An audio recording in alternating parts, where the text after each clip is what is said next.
حضرت ابراہیم علیہ السلام کی زندگی سے ہے۔ حضرت ابراہیم علیہ السلام کی زندگی سے دونوں عظیم عبادتوں کا بڑا گہرا ربط ہے، جوڑ ہے، تعلق ہے۔ یہ ابراہیم علیہ السلام کون ہیں؟ ابراہیم علیہ السلام کو جاننے کے لیے یہ بات ہی کافی ہے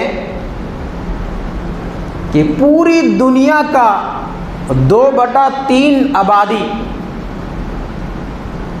پوری دنیا کے 2/3 لوگ حضرت ابراہیم علیہ السلام کو اپنا قائد، رہبر اور رہنما مانتے ہیں۔ حضرت ابراہیم علیہ السلام کو پوری دنیا کے اندر 2/3 لوگ اپنا قائد، رہبر اور رہنما مانتے ہیں۔ مسلمان کے تعلق سے کہنے کی ضرورت نہیں ہے کہ ہم انہیں اللہ رب العالمین کا خلیل مانتے ہیں۔ ان کی یادگار کے طور پر اللہ اور اس کے رسول صلی اللہ علیہ وسلم کے بتائے ہوئے طریقے کے مطابق قربانی اور حج بیت اللہ ادا کرتے ہیں۔ یہودی یہ بھی حضرت ابراہیم علیہ السلام کی تعظیم اور احترام کرتے ہیں، بلکہ یہودی اپنے آپ کو ابراہیم کی اولاد مانتے ہیں۔ اسی طرح عیسائی بھی حضرت ابراہیم علیہ السلام کی تعظیم اور احترام کرتے ہیں۔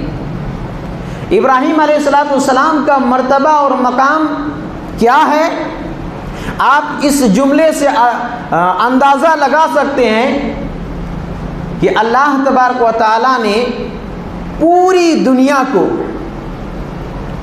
اللہ سبحانہ تبارک و تعالیٰ نے پوری کائنات کو یہ حکم دیا کہ میرے نبی جناب محمد رسول اللہ صلی اللہ علیہ وسلم کی اتباع کرو، آپ کے نقش قدم پر چلو، آپ کی پیروی کرو۔ اور جب امام الانبیاء جناب محمد رسول اللہ صلی اللہ علیہ وسلم کی باری آئی، اللہ نے قرآن کے اندر آیت نازل فرمائی کہ ثم اوحینا الیک ان اتبع ملت ابراہیم حنیفا، کہا کہ نبی صلی اللہ علیہ وسلم ہم آپ کو حکم دے رہے ہیں، ہم آپ کی طرف وحی نازل کر رہے ہیں کہ آپ ابراہیم علیہ السلام کے نقش قدم پر چلیں، آپ ابراہیم کے طریقے پر چلیں، آپ ابراہیم کے منہج پر چلیں۔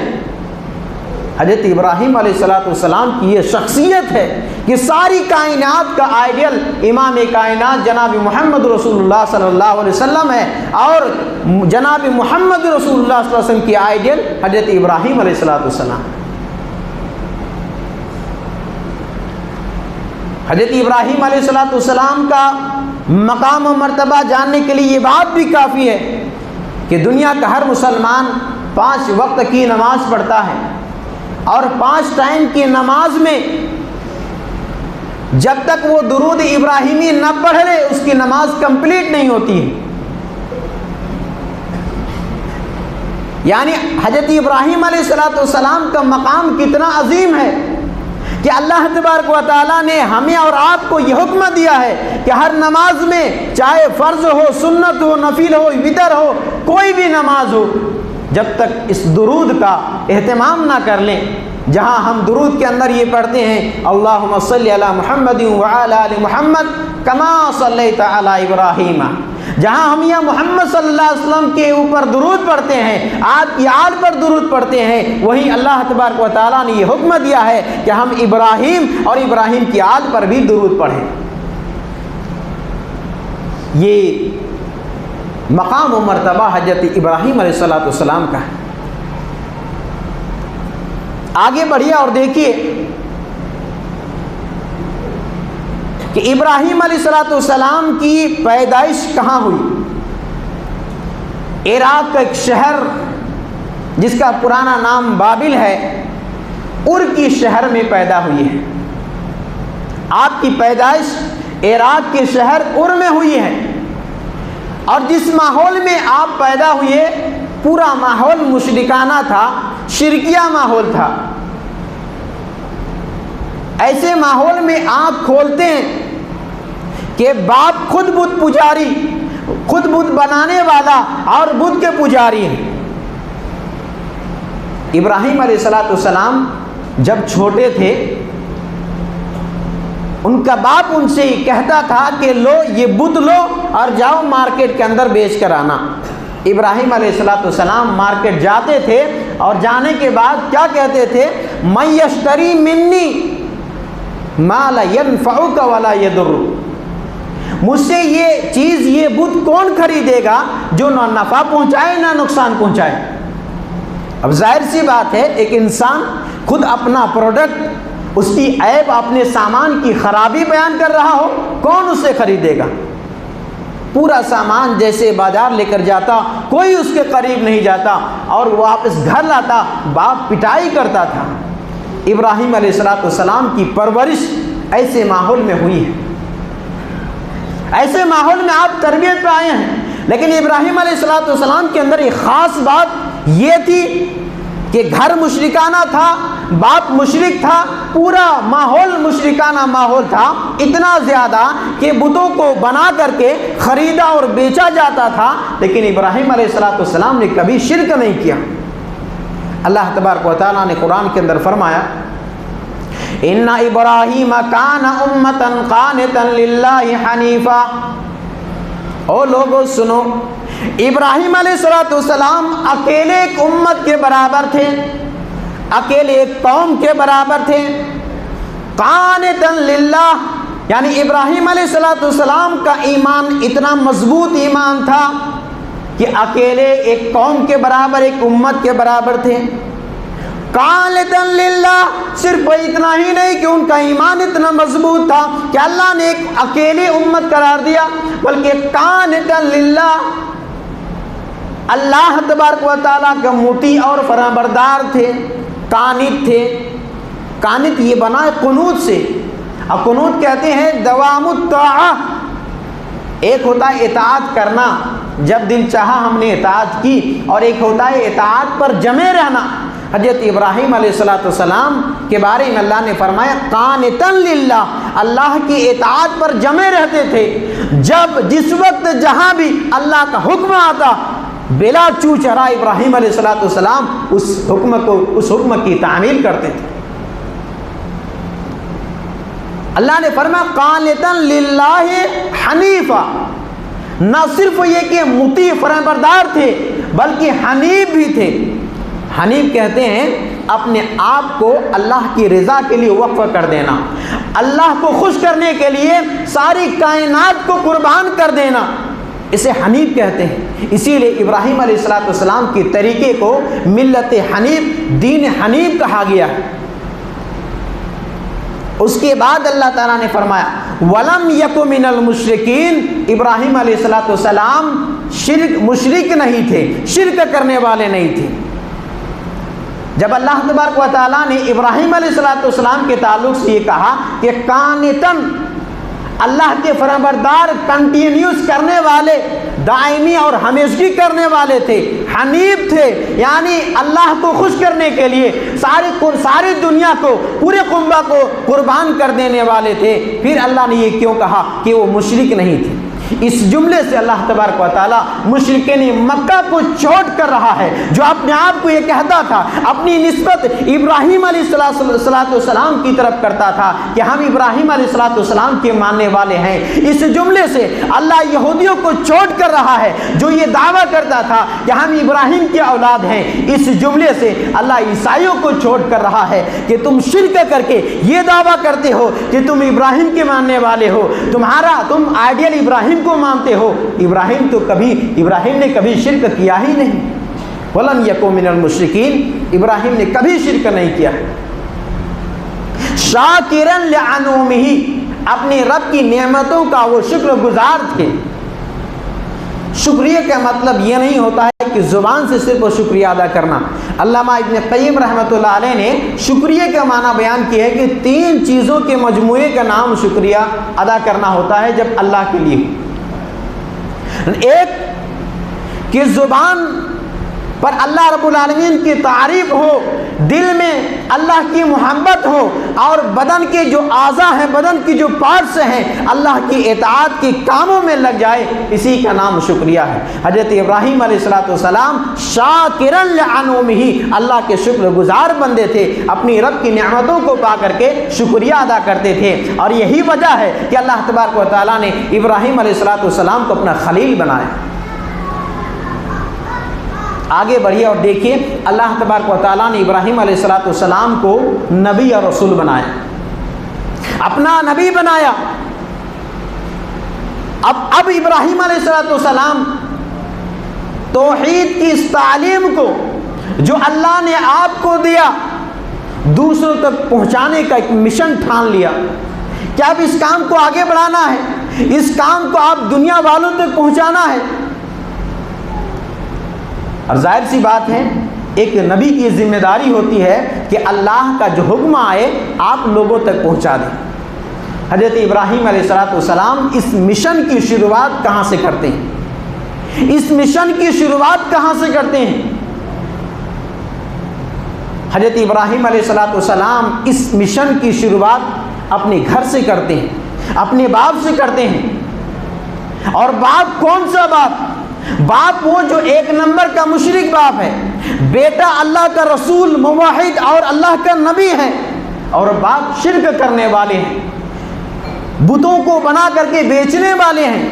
میرے بھائیو ذرا غور کیجئے، ابراہیم اللہ کے خلیل ہیں، نبی ہیں، باپ مشرک ہے، اور باپ کو ابراہیم علیہ السلام سمجھا رہے ہیں، تبلیغ کر رہے ہیں۔ آپ ذرا سوچ سکتے ہیں کہ ابراہیم علیہ السلام کو مینیج کرنے میں کیسا لگا ہوگا اور کیسے آپ نے مینیج کیا ہوگا۔ اٹھائیے قرآن اور دیکھیے کہ کیسے ابراہیم علیہ السلام نے ایک طرف باپ کا احترام بھی باقی رکھنا ہے، اور دوسری طرف توحید اور شرک کا جو سبق ہے، توحید اور شرک کا جو چیپٹر ہے وہ بھی پڑھانا ہے۔ میں یہ سمجھتا ہوں کہ وعظ و نصیحت کی ایک لمبی کتابیں، بڑی بڑی کتابیں ایک طرف، وعظ و نصیحت کی تقریریں ایک طرف، حضرت ابراہیم علیہ السلام کی یہ چند کلمات وعظ و نصیحت کے لیے کافی ہے۔ ابراہیم علیہ السلام کے بارے میں سورہ مریم کے اندر پورا نقشہ کھینچا گیا ہے۔ وَاذْكُرْ إِبْرَاهِيمَ إِنَّهُ كَانَ صِدِّيقًا نَبِيًّا وَاذْكُرْ فِي الْكِتَابِ إِبْرَاهِيمَ، یاد کرو ابراہیم علیہ السلام کو، جبکہ وہ ایک سچے پیغمبر تھے، سچے نبی تھے۔ پنکھا بند کر دیے۔ ابراہیم علیہ السلام ایک سچے پیغمبر تھے۔ اِذْ قَالَ لِأَبِيهِ يَا أَبَتِ، ابراہیم علیہ السلام اپنے باپ کو نصیحت کرتے ہیں، اپنے باپ کو سمجھاتے ہیں، یا ابتی لا تعبدوا ما لا يسمع ولا يغني ولا ما لا يسمع ولا يبصر ولا يغني عنك شيئا۔ ابراہیم علیہ السلام اپنے باپ کو تبلیغ کر رہے ہیں، اپنے باپ کو سمجھا رہے ہیں۔ غور کرنے کی بات یہ ہے کہ ابراہیم علیہ السلام اللہ کے پیغمبر رسول ہیں، اور باپ کو سمجھا رہے ہیں تو کس جملے سے سمجھا رہے ہیں، کتنے پیار سے سمجھا رہے ہیں۔ کہہ رہے ہیں یا اباتی، اے میرے ابو جان۔ کیا کہہ رہے ہیں؟ اے ابو جان، لما تعبدو، آپ ان کی عبادت کیوں کرتے ہیں؟ ما لا یسمع ولا یبصر، جو نہ سن سکتے ہیں نہ دیکھ سکتے ہیں، ولا یغنی عنک شیئا، اور نہ ہی آپ کا کچھ کام آ سکتے ہیں۔ ابراہیم علیہ السلام اپنے باپ کو کتنے پیار سے سمجھا رہے ہیں۔ میرے بھائیو غور کرنے کی بات ہے، آج ہمارے گھر کا کیا پوزیشن ہے، آج ہمارے گھر کے حالات کیا ہیں، ہم اپنے ماں باپ سے کیسے نارملی زندگی میں کس طرح پیش آتے ہیں، کیسے بات کرتے ہیں۔ یہاں ابراہیم علیہ السلام توحید اور شرک کی تبلیغ کر رہے ہیں، باپ مشرک ہے اور باپ کو سمجھا رہے ہیں، تو کتنے پیارے انداز سے سمجھا رہے ہیں، یا ابتی، اے میرے والد محترم، اے میرے ابو جان، آپ ان کی عبادت کیوں کرتے ہیں جو نہ سن سکتے ہیں، نہ دیکھ سکتے ہیں، نہ آپ کو کچھ نفع پہنچا سکتے ہیں۔ میرے بھائیوں اور جن کے والد بزرگ ہو گئے خاص کر کے وہ توجہ دیں کہ آپ کا رویہ، آپ کا طور طریقہ، آپ کا کردار اپنے والدین کے ساتھ کیسا ہے، آپ اپنے والدین و والدہ جو بڑھاپے کو پہنچ چکے ہیں آپ ان سے کس طرح بات کر رہے ہیں۔ ایک بہت بڑا پیغام ہے۔ جانتے ہیں آج کتنے ایسے بڑھاپے میں پہنچنے کے بعد والدین اس بات کے محتاج ہیں، ان کے کان اس بات کے لیے ترس چکے ہیں کہ ان کی اولاد، ان کا بیٹا، ان کی بیٹی ان کے ساتھ نرم لہجے میں یہ کہے کہ اے ابو جان، اے امی جان، تمہیں کوئی دقت تو نہیں، تمہیں کوئی تکلیف تو نہیں ہے۔ بہت سے ماں باپ ترس چکے ہیں، بہت سے ماں باپ جب ان کی عمر زندگی کا ایک موقع، ایک پڑاؤ ایسا آتا ہے کہ انہیں آپ کی دھن دولت کی ضرورت نہیں ہے، انہیں چاہیے تو آپ کی جو لائف شیڈول ہے، بزی شیڈول سے 5 منٹ 10 منٹ کے لیے چاہیے آپ ان کے قریب جائیے اور بہت ہی نرم انداز میں آپ ان سے بات کیجیے۔ ماں باپ کو ایک بڑھاپے کی عمر میں اپنی اولاد کی محبت چاہیے۔ ابراہیم علیہ السلام باپ کو سمجھا رہے ہیں کہ میرے پیارے ابو جان، انی قد جاءنی من العلم ما لم یأتک فاتبعنی اہدک صراطا سویا۔ اے ابو جان، میرے پاس وہ علم آیا ہے جو آپ کے پاس نہیں آیا ہے، فاتبعنی، لہذا آپ میری پیروی کریں، آپ میری اتباع کریں، اہدک صراطا سویا، میں آپ کو بالکل سیدھی راستے کی رہنمائی کروں گا۔ آگے فرماتے ہیں یا ابتی لا تعبد الشیطان، اے ابو جان آپ شیطان کی عبادت نہ کریں۔ میرے بھائیوں اس جملے پر ذرا غور کیجئے، ابراہیم علیہ السلام اپنے باپ سے کیا کہہ رہے ہیں؟ کہنے کا انداز دیکھیے کہ میرے پاس وہ علم آیا ہے جو آپ کے پاس نہیں آیا ہے۔ حالانکہ یہ بات اس طرح کہی جا سکتی تھی کہ اے ابو جان میں عالم ہوں، آپ جاہل ہیں، آپ میری بات مانیں، لیکن ابراہیم علیہ السلام کا انداز دیکھیے، باپ کا احترام باقی رکھنا ہے، باپ کا ادب باقی رکھنا ہے، اس لیے کہتے کہ میرے پاس وہ علم آیا ہے جو آپ کے پاس نہیں آیا ہے، آپ میری مانیں، میری اتباع کریں۔ اس کے بعد فرمایا کہ آپ شیطان کی عبادت نہ کریں۔ یہاں سوال یہ ہے کہ کیا ابراہیم کی والد شیطان کی عبادت کرتا تھا؟ وہ تو پتھروں کی مورت بناتا، اس کی عبادت کرتا تھا، اس کی پوجا پاٹ کرتا تھا، پھر یہ کیوں کہا؟ حقیقت یہ ہے کہ اللہ کو چھوڑ کر جس کی عبادت کی جائے دراصل وہ شیطان کی عبادت ہے، دراصل وہ شیطان کی عبادت ہے۔ اسی لیے اللہ تعالیٰ نے فرمایا لا تعبد الشیطان ان الشیطان کان للرحمن عصیا، شیطان تو رحمان کا بڑا نافرمان ہے۔ آگے دیکھیے ایک اور بہت اہم سبق ہر اولاد کو چاہیے کہ اپنے ماں باپ کے لیے خیر خواہی کا جذبہ رکھے، اپنے ماں باپ کے لیے اپنے دل کے اندر ہمیشہ تکلیف سے بچانے کا جذبہ رکھے، اور وہ تکلیف چاہے دنیاوی ہو یا اخروی ہو۔ حضرت ابراہیم علیہ السلام اپنے باپ کو کیا کہہ رہے ہیں؟ یا اباتی انی اخاف ان یمسک عذاب من الرحمن، اے ابو جان مجھے ڈر لگا ہوا ہے کہ کہیں اللہ کی عذاب میں آپ مبتلا نہ ہو جائیں، کہیں اللہ کے عذاب میں آپ گرفتار نہ ہو جائیں، فتکون للشیطان ولیا، اور آپ شیطان کے ساتھی بن جائیں۔ میرے بھائیوں اب یہاں پر دیکھیے ایک نقطہ اور ایک نصیحت کی بات یہ ہے کہ توحید کی بات، توحید کا سبق، توحید کا چیپٹر چاہے آپ کتنی ہی شیریں اور نرم انداز میں بیان کریں، ایک مشرک کے لیے برداشت کرنا بڑا مشکل ہوتا ہے، ناقابل برداشت ہوتا ہے۔ آپ توحید کی بات کریں، آپ قرآن کا درس دیں، آپ قرآن کی بات کریں، اللہ اس کے رسول کی بات کریں، توحید کی بات ہے، شرک کرنے والا ہے تو وہ ان کے لیے ناقابل برداشت ہے۔ بیٹا ابھی سمجھا ہی رہے ہیں اور پیارے انداز سے سمجھا رہے ہیں، یا اباتی یا اباتی، اے والد محترم، اے ابو جان آپ ان کی عبادت کیوں کر رہے ہیں؟ لیکن ان سب کے باوجود مشرک باپ کا جواب کیا ہے؟ درستی اور تلخی انداز میں کہ اے ابراہیم میرے معبودوں سے روگردانی کر رہا ہے، لئن لم تنتہی لارجمنک، سنو اگر تم نے روگردانی کرنے سے باز نہیں آیا، معبودوں سے، میرے معبودوں سے جو روگردانی کر رہا ہے باز نہیں آیا، لارجمنک وہجرنی ملیا، میں تمہیں پتھروں سے مار کر کے ختم کر ڈالوں گا، تم مجھ سے یہاں سے ایک مدت دراز کے لیے دور چلا جا۔ حضرت ابراہیم علیہ السلام باپ کی طرف سے یہ حکم ملا. ابراہیم علیہ السلام یہی بات جب اپنے باپ کو سمجھایا اور باپ کی سمجھ میں نہیں آئی، پھر یہی تبلیغ اور یہی بات سمجھانے کے لیے آگے بڑھے، گھر سے باہر نکلے، قوم والوں کے پاس گئے اور قوم والوں سے کہا ما هذه التماثيل التي انتم لها عاكفون، اے میری قوم کے لوگوں یہ تمہیں کیا ہو گیا ہے؟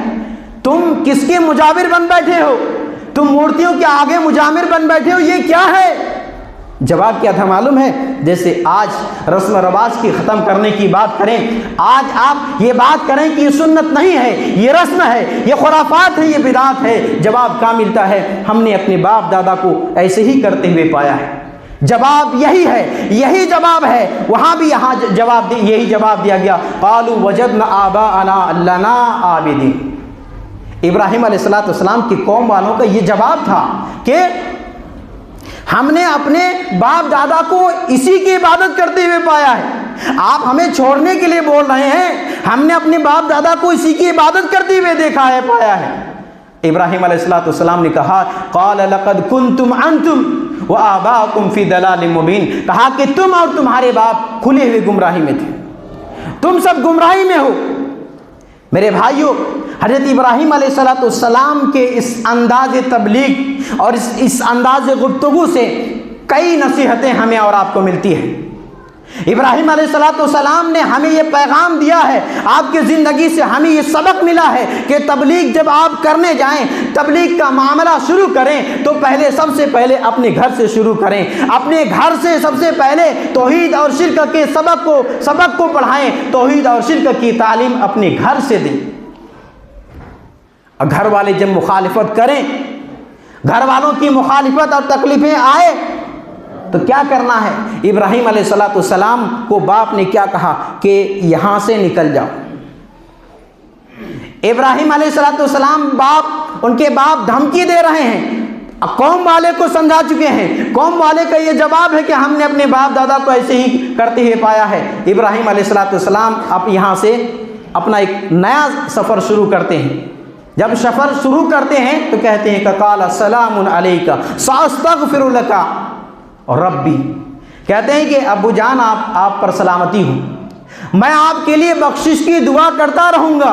انہ کان بی حفیہ، میرا رب بے حد درجہ مجھ پر مہربان ہے. یہاں پر ایک نقطہ اور ایک عقیدے کی بات بتا دوں. ابراہیم علیہ السلام کیا کہتے ہیں اپنے والد کے لیے کہ میں آپ کے حق میں مغفرت کی دعا اللہ سے کرتا رہوں گا، جبکہ قرآن کی دوسری آیت ہے کہ مغفرت کی دعا مشرک کے لیے جائز نہیں. مشرک اگر کوئی شخص شرک کی حالت میں اس دنیا چھوڑ چکا ہو، اس کے لیے یہ اٹل فیصلہ ہے کہ وہ جہنمی ہے، وہ جہنمی ہے، اس کے جہنمی میں کوئی شک نہیں ہے. ایسے مشرک کے لیے مغفرت کی دعا جائز نہیں ہے. ابراہیم علیہ السلام نے یہاں جو وعدہ کیا ہے کہ میں مغفرت کی دعا کروں گا، یہ وعدہ چونکہ ابھی تک مشرک کے حق میں مغفرت کی دعا کی ممانعت کی کوئی بات نہیں آئی تھی، کوئی حکم نہیں آیا تھا، لا علمی میں ابھی ان تک کوئی بات نہیں پہنچی تھی، اس لیے یہ دعا کرتے رہے. جب علم آ گیا، اللہ کی طرف سے منائی ہوئی، تو پھر دعا کرنا موقوف کر دیا، بند کر دیا گیا.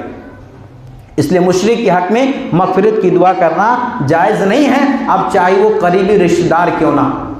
میرے بھائیوں، ایک سبق یہ بھی ملا کہ آپ تبلیغ کریں، آپ دعوت کا کام کریں تو ابراہیم علیہ السلام کی اس پہلو کو دعوت کا آغاز بنائیں.